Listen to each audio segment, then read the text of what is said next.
Afternoon, I'm Max Brantley with the Arkansas Times, and we'll talk a little bit about news in Arkansas today on the Arkansas Times. The big news, I think, this morning was news from the Secretary of State's office that the minimum wage petition, that is, signatures gathered to put a minimum wage increase on the ballot, have met the first hurdle. They submitted barely enough signatures to qualify for the validation process. Now they'll see if these signatures really are registered voters. They need 62,500. They only turned in on their face 1,500 more than that, and I think they came pretty close on the requirement that says you have to get signatures from 15 counties.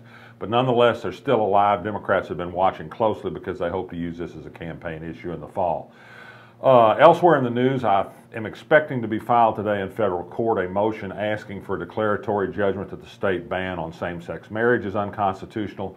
This will rev up the federal court action challenging the statute as a state appeal continues of Judge Chris Piazza's ruling overturning the ban in state court.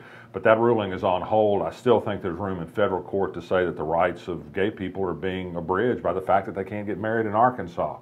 For those of you who haven't checked into the blog today, I urge you to go back and look at last night's story by Benji Hardy about the coming rate increases on the school insurance that covers school employees.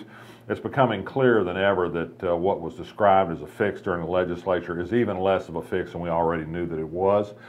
Elsewhere, a good read from Huffington Post on Mike Ross, a Democratic candidate for governor. He's getting national attention for a very detailed proposal on improving services in Arkansas and training for police officers about cases of domestic violence. I think this is a much better issue than the war on drugs that Asa Hutchins is waging on the Republican side.